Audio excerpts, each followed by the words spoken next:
Mackenzie Brooks, welcome to the show. This is very exciting. I'm very happy to be. Mackenzie, it is so great to have you on. Mackenzie, for the listeners who may not be familiar with you and your work, who are you and what do you do? So I am a graduate of University of Georgia last May, 23 years old, and I am a sports betting analyst for CBS Sports down here in South Florida. That is so cool. Where'd you grow up? Philly, right outside Philly, Bucks County. Unfortunately, a Philly fan right now. Tough times for us, but you know what? It's just how the cookie crumbles typically. And that is how that cookie crumbles. Yes, absolutely. Kenzie, what I like to do is I like to get into your time at Georgia, how you got into data analytics, how Sure. you trying to reverse engineer the betting odds to give the average bettor a chance of making some bucks on the weekend, how you wound up on CBS Sports Line, what it's like to be a female, kind of making your mark in a big way in a male-dominated industry, and a couple other questions, and maybe the seasons of sports and how to date. I think you put something up there on the Oh line. yeah, If that works for you. Does that work for you? absolutely. Cool. Yeah, Let's get going. So how about this? So when's the first time you realized you were into sports? I think it was always growing up in Philly. I mean, that's such a huge part of our upbringing, being in that area. Pro sports were huge. You know, for kids in the South, it's college football. For us, it's the Eagles, it's the Sixers. Grew up in a big basketball household. And it was kind of like a baptism by fire thing, something I was always comfortable around. And then going to Georgia in the South, it's like not only am I a pro football Northeast type of sports fan, now I'm a SEC college football fan, which so like the two of those together just ended up being this, sports are just all over my life. Just the Philly and Georgia combination together really puts it in your face. And I always watch the girls on the sideline and originally thought that was something I saw myself doing, but I was scared to put all my eggs in that basket. I didn't necessarily want to be a journalism major, and it didn't work out in the sports field. And then I was stuck with the journalism degree and I wanted nothing else to do with it. So I was really adamant about finding a school where I could probably get like a solid business degree Mhm. and they hopefully have a very credible minor or very credible certificate degree or some way to pursue that dream of mine without making it my whole story. And the University of Georgia, amongst other things I loved about that school,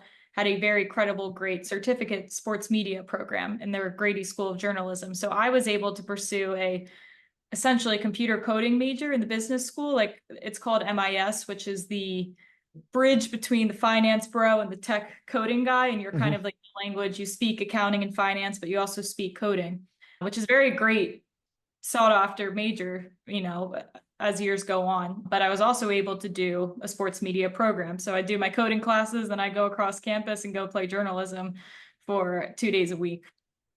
And from there, one of my professors hooked me up with College GameDay to be a coffee and airport runner. Now, this is when I was there, my junior and senior year were the back-to-back national championship years. Mhm. So College GameDay, ESPN's College GameDay was there a ton for obvious reasons, always there, always covering us. So when I got that first chance, week 1 or 2 of my junior year, I mean, I milked that and made those connections as quickly as I could.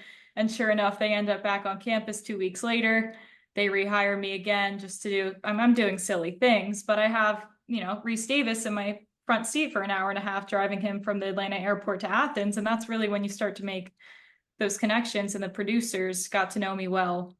And they were like, you should get into betting. You're a coding girl, you're an analytics head.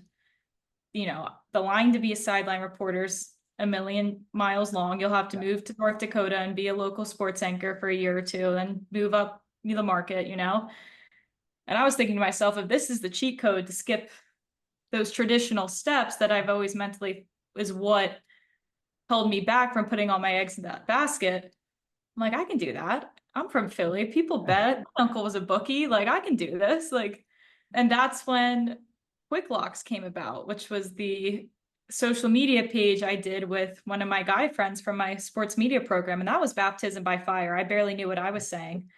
I would call my uncle from South Jersey every Sunday, the second semester of my junior year, and we talked for hours.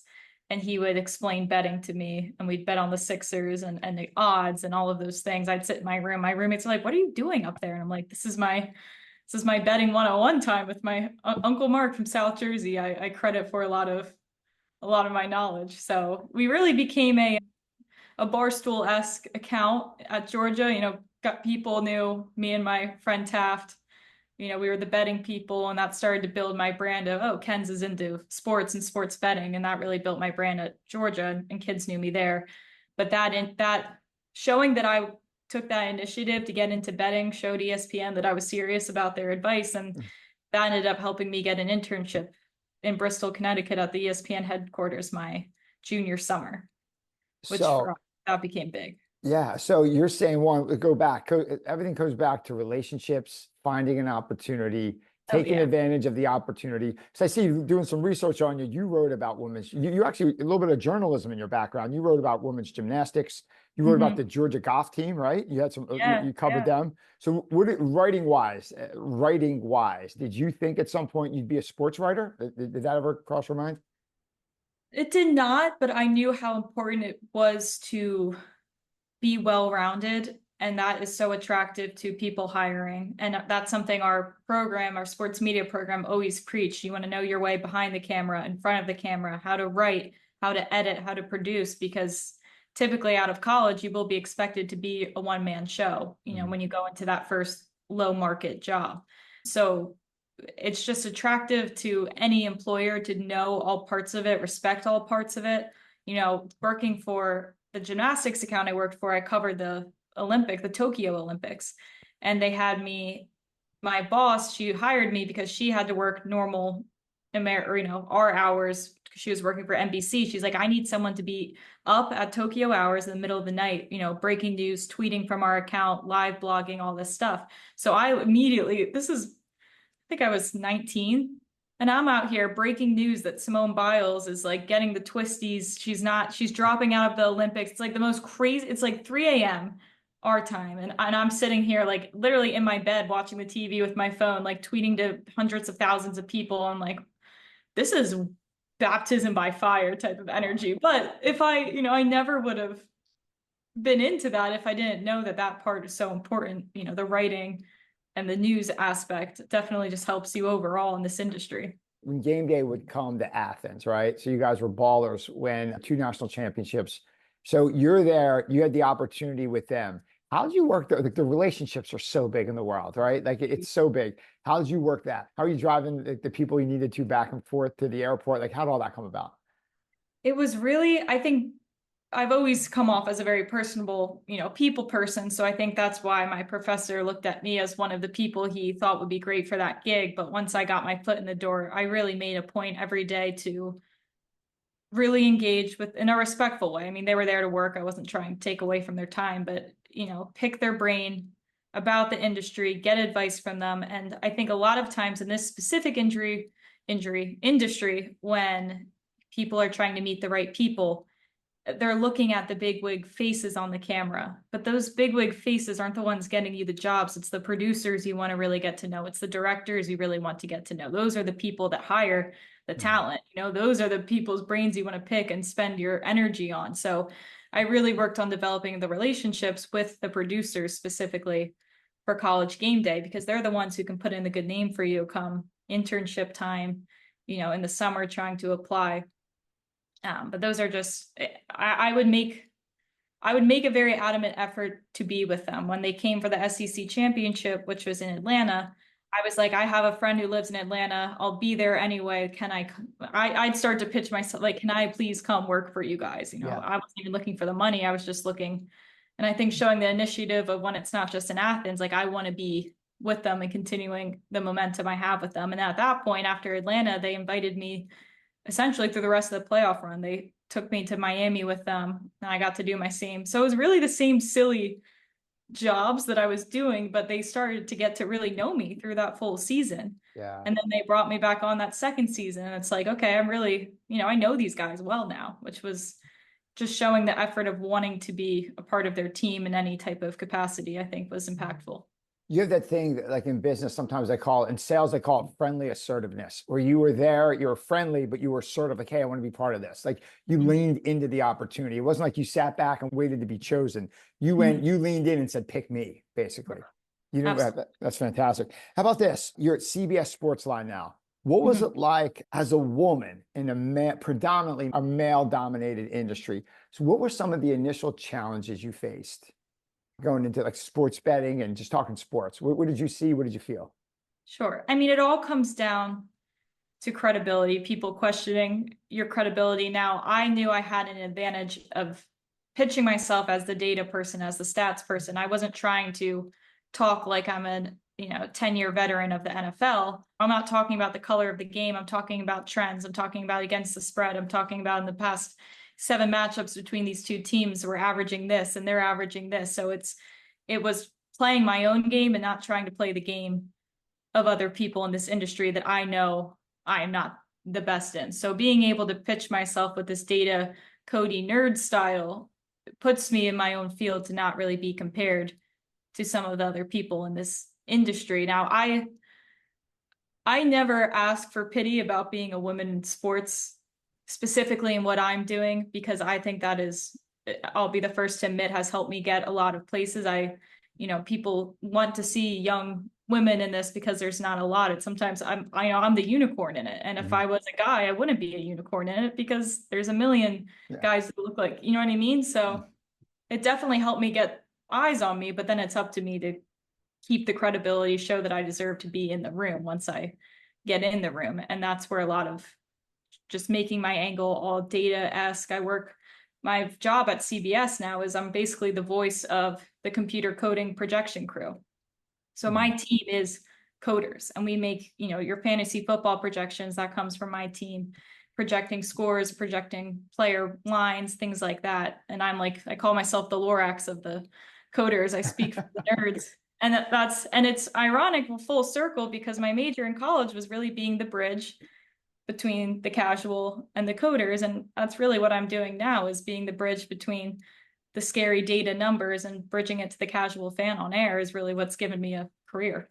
That is so important because you have the nerds, then you Mhm. got like the bros, right? On the one side, you have the bros that they just want to bet and they're cool, but they don't really got the analytics down. Then you got the coding nerds that probably the bros wouldn't hang out with in high school, right? But Mhm. they can reverse engineer some stuff and kind of put the odds a little bit more in your favor for your fantasy football and for betting.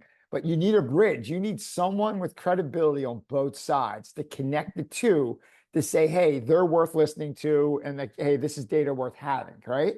Right. And this is really cool. And then you're the bridge there, like the Lorax. That's Yeah. so cool. That's awesome. The Lorax. That's awesome. How about first of all, I'll take a step back. The quick locks, so you did with Taft, right? Down in Yes. Georgia. This is a much bigger projection, but you a Zach Bryan fan? Yes. Okay, so Zach Bryan, he started on Twitter and he was getting like 3 likes. He would just sing on Twitter, 2 likes, 5 likes. Then one day he went viral, right? So you're on quick locks, but you perfect your craft with the small audience, right? And you Exactly. figure out how to edit and you figure out how to go online and you figure out how to do a reel and a short. That's where everyone starts there, right? Like Right. how do you get on YouTube and how do you get on Instagram? Then like how do you do a short reel and how do you use hashtags? Like you did all that in a smaller and a really cool but smaller environment, right? Totally. And then Totally. can you speak to how did that background doing something like that help you now on a bigger stage with CBS Sports Line? How that help? It it did way more than I could have ever really thought. Just because it wasn't TV and it was, Instagram and we only had a few hundred followers, like the reps of pace and the Mhm. cadence and learning not to stutter and being able to get through 60 seconds of video Yep. and churning out so much information, because we tried to make those under a minute. At the time, I think reels only could be a minute. So we were Mhm. like pace, pace, pace. And it's so I'll go on air now and they'll say, what are your 3 best bets for X? And I could do that in my sleep now, just from the 2 years of The reps just though, right? pulling yeah, the You had to put reps. the reps in.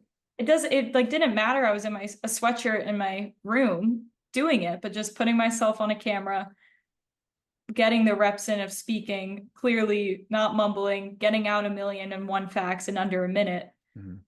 It makes it so much easier now when I go on air. That's great. You put the reps in, and you're not on the main stage when you're in the beginning, right? You're on the side of the side stages. But you said you had a few hundred, probably loyal followers. They're probably definitely they followed you to what you're doing now. But like you did it in a smaller environment, perfected your craft, and that helped you step up to the national stage, right? Right. And that job, that Quick Locks page, my original path to CBS was through Sportsline, is the sports betting brand of the CBS umbrella. So we have CBS, there's 24/7 Sports, which is our college guys, our college reporters, high school recruiting, things like that. And then there's Sportsline, which is our whole betting brand. So Sportsline has its own Instagram, own TikTok, own YouTube, separate from the CBS big page because it's, strictly betting. So I was reached out to October of my senior year by somebody from CBS, and they said, we have this whole Sportsline initiative. We're starting the Sportsline brand, and you'd be great, giving picks or whatever. So I was really on the social side. I said, I don't want to wait till graduation. I barely have classes senior year. Can you start paying me by the hour? Get me an email. It's just like, get me going, and I'll do social stuff for you guys when I have time. Because I had like no classes senior year. So I started in social and just doing what I would do for Quick Locks, just for a bigger page. And then from doing that and getting myself in the building, then I would start able to bully my way on air essentially to real TV once I got down to South Florida and was like, hey, I have these ideas. Can you give me a shot on actual TV? And then that's snowballed its whole own story. Yeah. Can you remember like your first time seeing yourself on CBS, like on a national stage, what it was like? Yeah, it was actually from my room. So I did a remote set. I had my bookshelf behind me and my Georgia football, and I had the whole setup. And I think they were really trying to ease me into, getting the reps on air. So I did it from home. And then slowly they were like, all right, let's try you in the studio. It was just me and one host, just sitting, had my laptop. And they did such an amazing job of, easing me in. But I'd say by 2 months in, I was like full force, in the rotation of things going on the Saturday football show. I go in for a segment or two, and it was always little hits. I started all right, let's do like a 5-minute segment here with you today. And then Tuesday, we'll do a 5-minute segment of this. So it was a lot of peppering at me and getting me comfortable before I ended up signing a full talent contract by the end of that football season. Yeah, really good. Can you tell us about maybe one of your more memorable picks of your career that you threw out there and everyone thought you were crazy and you hit it? So when I go on air a lot, I'm representing the coding team. So it's a lot of, we project this, we think this is going to happen. And I'm really the voice of a greater good of a bunch of people that help me come up with what I say. March Madness, we went in there and I said, Alabama will be in the Final Four. And people were like, what do you mean? There's just no way that's going to happen. And sure enough, we get, closer and closer. And when we start killing just the whole bracket, like we were doing so well. And we got to, a huge place that we had told people to take them to win or to make it to Final Four at like 22-1, and so the future market is really big, a big hitter for us. Jalen Milroe, as it hurts me to say as a Georgia fan, but I've been on him to win the Heisman since April. Like how is this guy 16-1 to win the Heisman? He's the only returning Heisman voted quarterback in this entire class. He's the highest ranked quarterback. He has so much upside. Their win total is only 6.5. Some of these other guys were expecting so much of them. How could they ever exceed our expectations? This guy's bar is honestly in the basement after some of the boneheaded plays he made the season before. He's the type of guy that could win something like this. So the futures market is definitely the best because you get it early. They think you're crazy, and then you can roll those tapes back from a few months before. How great's that rolling the tapes back when you said something months before and they all thought you're nuts, right? Isn't that great? That's Yeah, fantastic. no, it's the best. So you're like the Lorax, right? You got the data people and you're kind of like the spokesman for them. So how do you continue to improve your craft? Everything's changing, analytics. There's so many numbers coming at everyone. How do you continue to get better at what you do? How does someone that in your role, there's one thing putting in the reps, but then there is putting in the reps and trying to be better than you were yesterday. How do you do that in your, how do you do that in your role? I think a lot of it I've learned to slow down a lot. I think in the beginning, I was just trying to prove myself so much that I belong on this desk and trying to fire so many stats to almost intimidate people into believing that I'm smart. Yeah. And now it's like strip back to what's important, give them 2 to 3 digestible things. Yeah. And that message starts coming off so much more powerful than it was when I was doing this time last year. And I do a lot of almost producing. I'm like, this is a great graphic to help out what I'm saying, to show a casual fan at home. This past week, I did a segment where I literally brought out a rolling whiteboard and an expo marker. And I'm like, this needs to be explained point by point. If they see it all at once, it's going to be confusing. But if I can lay this out the way I want live, when I literally stood there with an expo marker on air and was like, this is how Travis Hunter ends up winning the Heisman. Blank needs to lose to blank. There's a blank percent chance that happens. If you multiply that by this, it's da-da-da. So I've been getting more creative on how to make things digestible. And I continue to try to slow myself down and strip back a lot of the, nonsense that no one finds interesting outside of the coding crew. Yeah, yeah, sure. And slowing down, you can do what you do. Like I'm in the sales world, or even doing the interviews. Like I was in sales forever. I did 150 podcast interviews, and I'm still getting better. I was Right. so bad when I started, and I'm not great yet, but I'm like okay. But slowing down, like you said, is so important. And if you talk to a quarterback, hear a quarterback being interviewed, what do they say? The game's slowing down. Like I'm starting to see things that I didn't recognize my rookie year. I'm starting to be aware of things that I was not aware of a year ago. And that slow down process is so like the mind game is the game, right? And a lot of what I've been working on recently is I go on air sometimes with notes in my hand, but I'm standing just because it feels awkward not to. And in my head, mentally, it's really just a crutch. Like I was having a hard time trusting that I knew what I was talking about and trusting my brain. And recently I've been like, really digest the information. It doesn't have to come out in an exact order. If you don't hit this point, it's not a big deal. Say it in a way that makes sense with the way you were teed up, and really just trust that you know what you're saying. Don't worry about memorization and doing it in such a perfect way. And I think that has allowed me to now, when I go on air, I don't have to, my brain isn't stuck on what am I saying? It's how am I delivering? Because I trust that I know what I'm saying. Yeah. Now it's about, bringing out your personality, smiling, not saying stutter words or things like that. Once I know it and I trust myself, then I can focus on so many different things. Yeah, that's great. You mentioned too about your whiteboard and you're teaching women football. Can you speak to the opportunities you had to educate, being a woman, to educate women that aren't as in tune to sports as you are? Like just the untapped market that is, and how you go about doing it. It started in college when being a sorority girl, we're around the frats all the time, and the fraternity guys are betting on everything, and the girls just kind of want to know what's going on. Like, what is a spread? What is an over under? And so originally, 2 years ago, I'd be like betting up 101. This is what the spread means. It's like you're in a foot race with da da da, and they get to start. They have to give you a 10-foot head start because they're faster than you. That's what it would need to be for an even race at the end. So it started with that.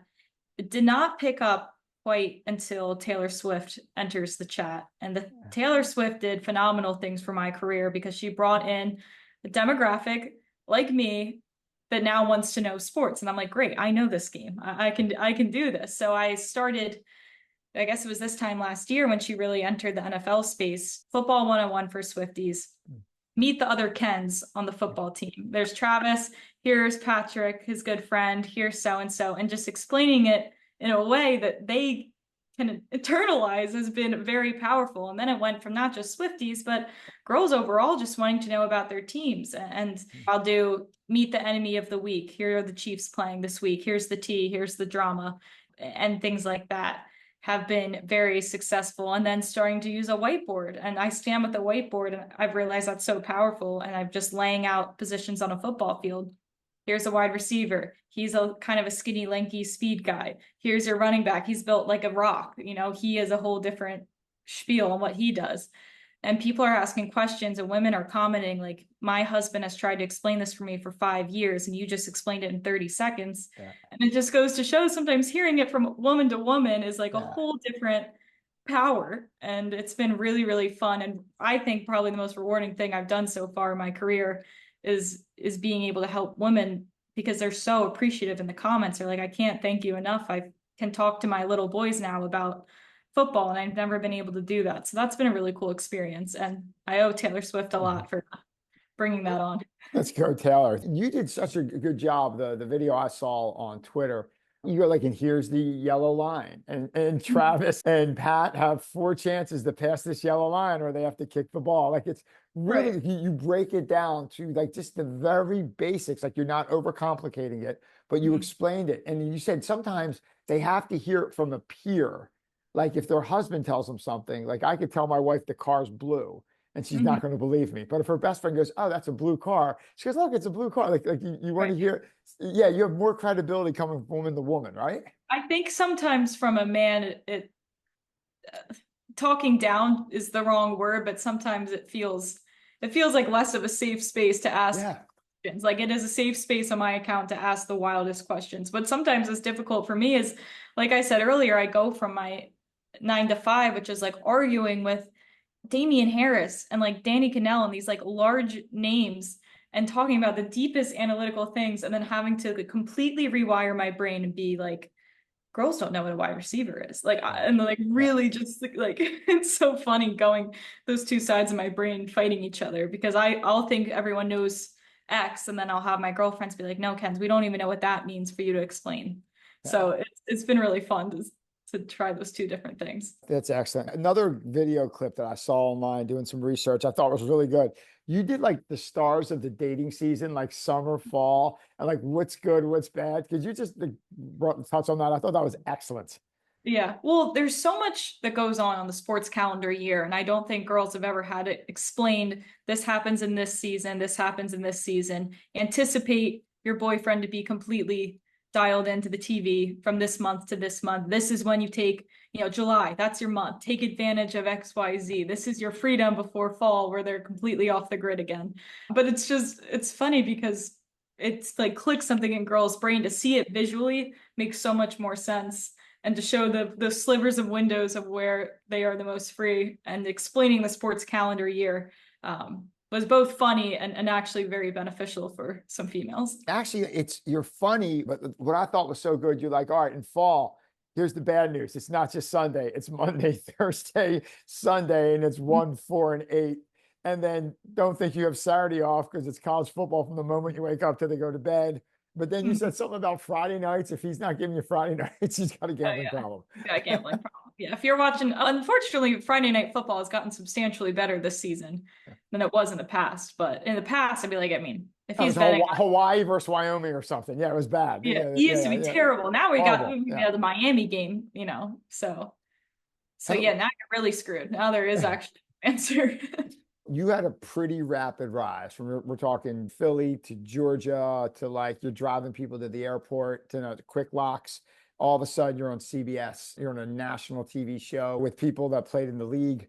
But with that probably comes sometimes a healthy dose of either criticism or people that are skeptic. How do you handle that? Just or unjust? And you hear your name with something not very nice said afterwards. I think it used to get to me more when I wasn't in such a great career spot. Like, I'm so confident in where I am. I'm so confident that I got myself here and I worked hard to get here.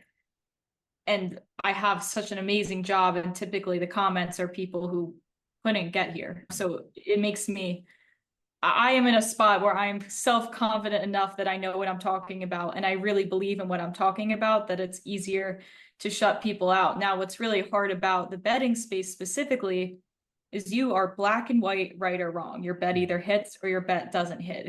It's not subjective a lot of the times, which is why I enjoy talking about futures and Heisman and stuff like that, because it's so much easier to end up being subjective. But it is really, really hard to go on a bad skid. And it happens for every bet one. I mean, the professional bettors barely are above 500. I mean, just to be above 500 Yeah. is impressive. And a lot of people don't realize that, especially casual fans, and they expect you to really hit every single bet. Why are you on TV if you don't?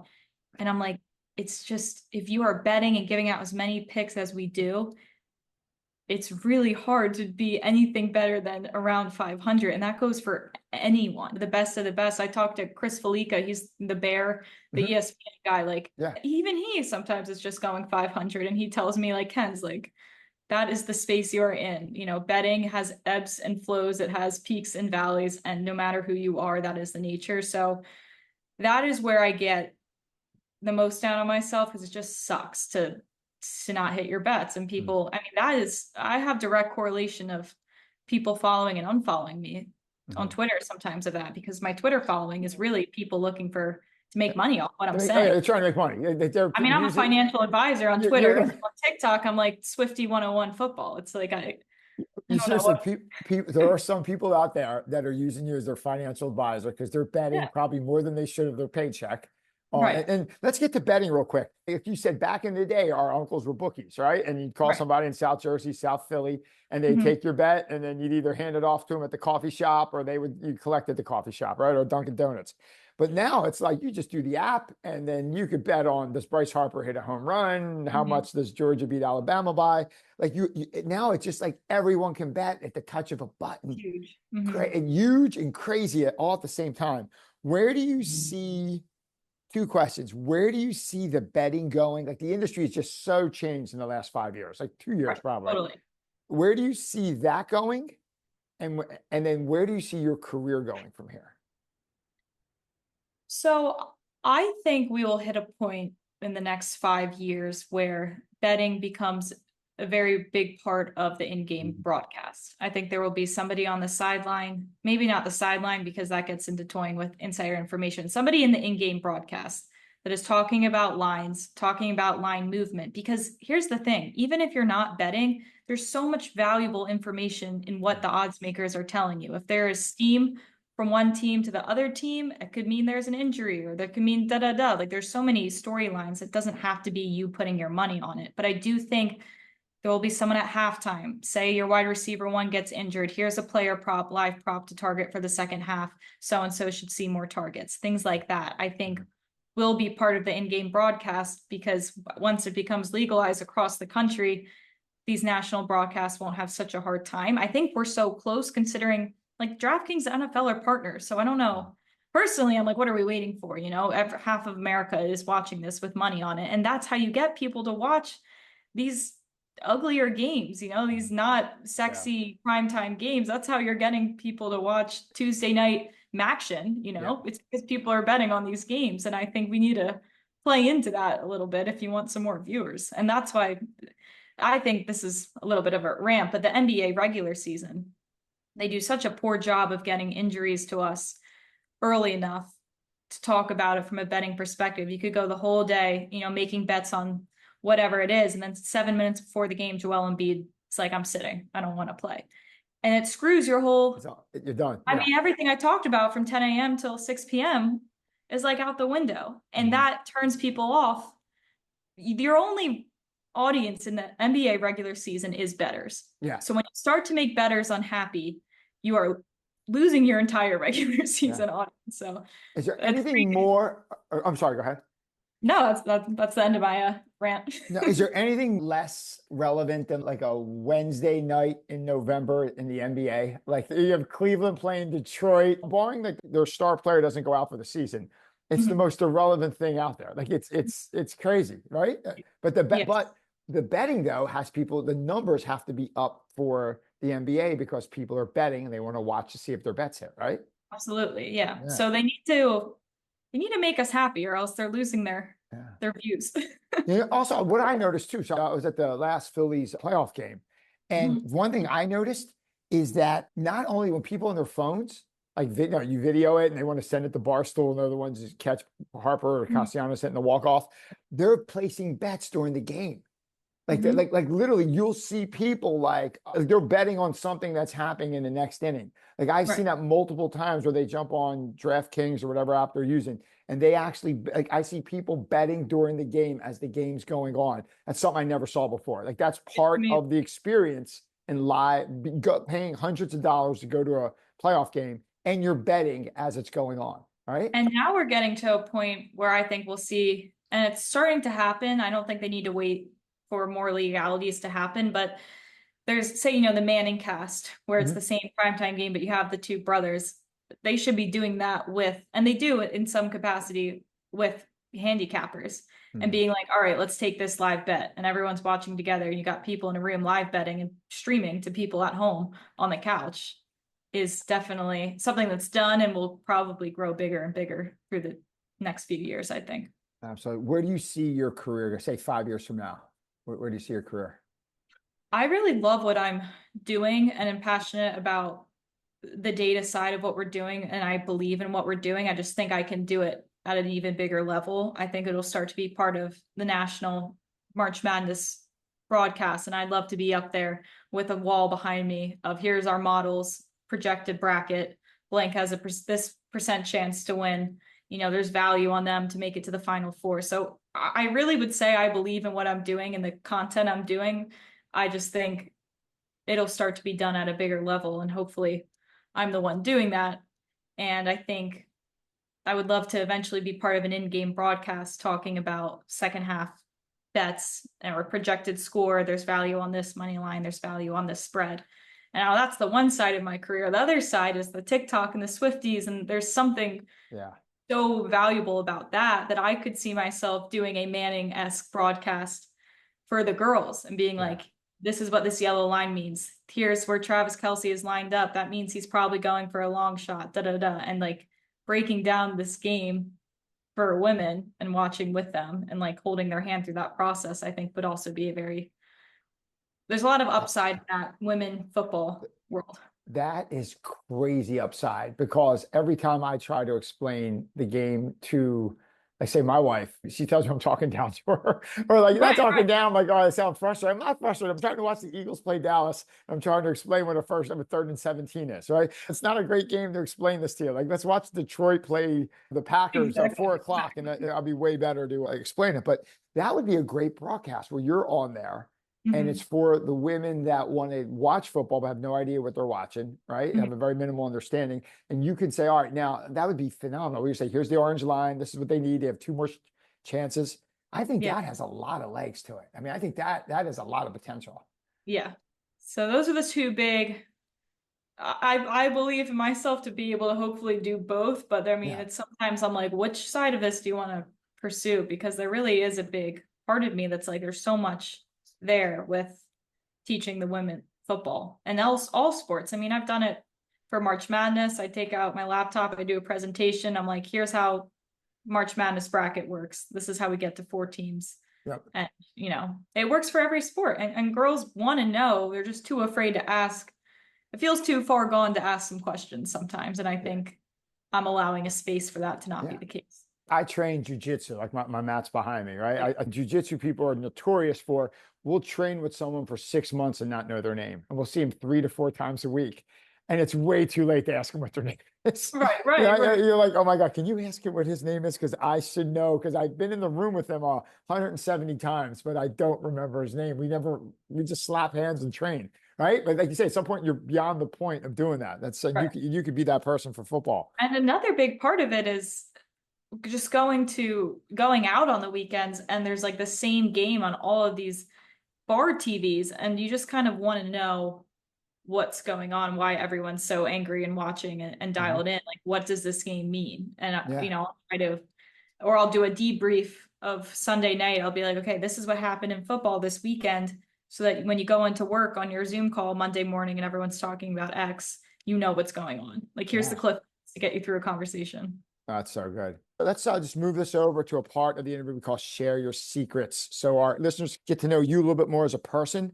How about Mhm. this? With all you got going on, Kenzie, when you need to clear your mind and recharge your body, like in the middle of a busy, stressful day, what do you do?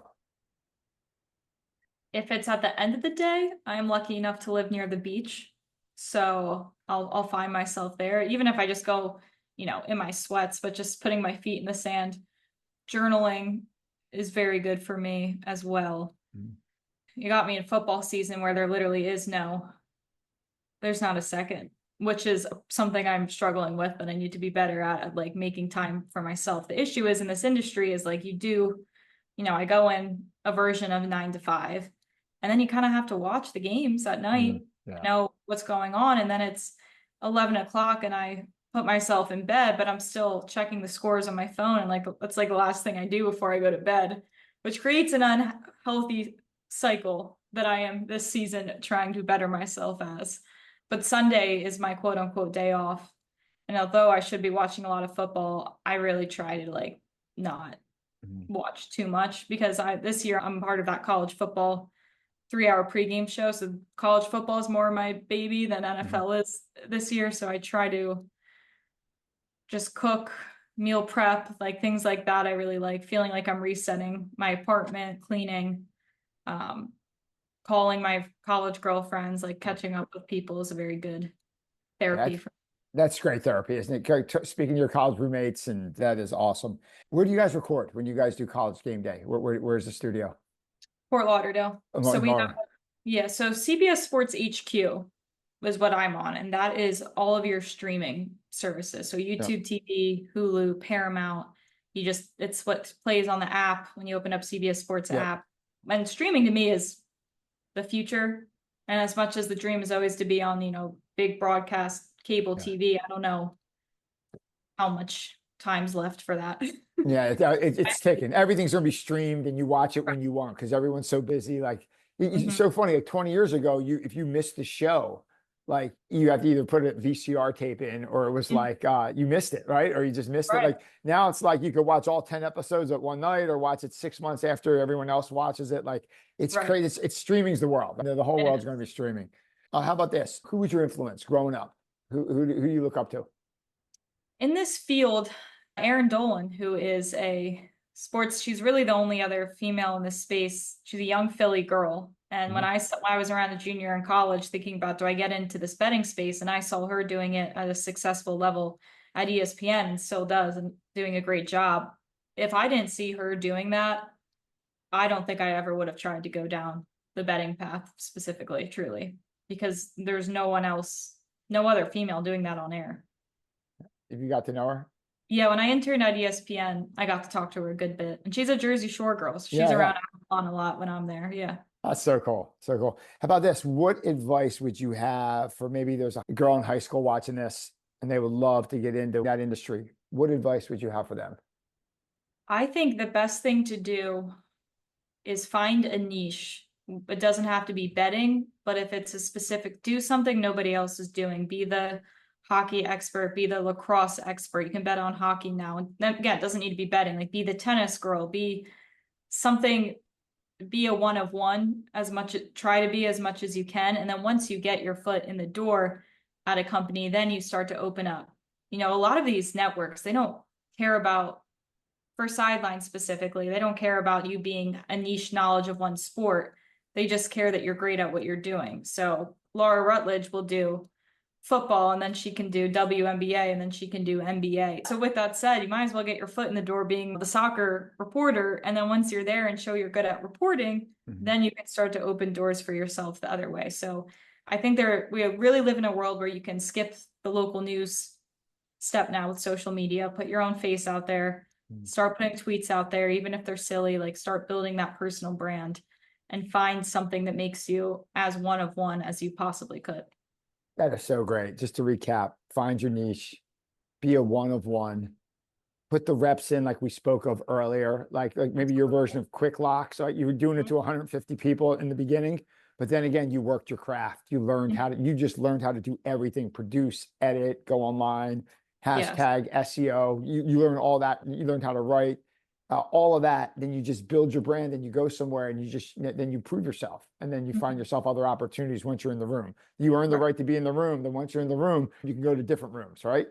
Right. So Absolutely. good. Got three fun questions. Three questions to wrap it up. First one here, Kenzie. We spoke about a lot. We spoke about you going to Georgia, analytics, the betting world, entering a male-dominated industry, all the success you had. If you could have everyone listening take just one lesson away from everything we discussed, what would that lesson be? Really, I think it's network and take advantage of the right people that you meet and find a way to turn that connection into a different connection. that gives you a different name. Someone will always be, if they can't help you specifically, they will always be willing to give you somebody else to reach out for the same question. And I really think it all started at those ESPN GameDay connections that really did get me to where I ended up now, if I really look back to the root of it. That's so good. Network, take advantage of the opportunities put in front of you. And then no matter what you are in sports, sales, medical field, you're in the people business. Like everyone's in the people business, and how you relate to people and the relationships you make is going to determine your success, right? Mm-hmm. Awesome. Absolutely. All right, two fun questions to wrap this up here. Here's one. I ask this to all the guests at the end. All right. So, Kenzie, if you could spend a day with anyone, alive or dead, famous or not famous, who would you spend the day with? That is a crazy question. I could spend alive or dead? Alive or dead, could be from history, your current life, 100 years ago, someone you never met, your best friend, whatever. Who would you spend the day with? I mean, I think I would just go with one of my idols to see what the real deal is. I think maybe Laura Rutledge, who really, I'd like to be a weekend of Laura Rutledge, because that woman goes ESPN, she goes SEC Nation, which is their college football Saturday. She travels to, whatever game it is. Then she does NFL Live every day of the week from Bristol. And then Monday night, she travels to the NFL game and sideline reports the NFL game. Crazy. I mean, she hits every box in like 72 hours, which is just absolutely wild. Have you met her? Have you met Laura? I have, yeah. When I interned there, I worked a few NFL live shifts. But the most impressive and well-spoken woman, really, to be in a room with. She was awesome. So that's a great pick. I could see you one day on the NFL sidelines. Good stuff. All right, last question. Here's another crazy one. Last one. Ask this of all the guests. Kenzie, if you had to get a quote or a saying tattooed on your body, what would that quote or motto say? Oh, this is probably the wrong answer, but it always makes me think of Pitbull. Me and my college girlfriends have a strong obsession with Pitbull, so it would probably be some type of Pitbull line. I think what does he say? You only live once, but if you do it right, once is enough. It's a solid, or just Dale. I love it. You only live once, but if you do it right, once is enough. I think that is about as good as a spot as any to wrap this up. The guest is Mackenzie Brooks from CBS Sports Line. Mackenzie, I'd like to thank you for joining us. So impressive what you've done in such a short period of time. Wish you nothing but continued success, and keep being a rock star. Just great work. I appreciate it. I appreciate all of this. Thanks. Keep kicking butt. Awesome. Thank you.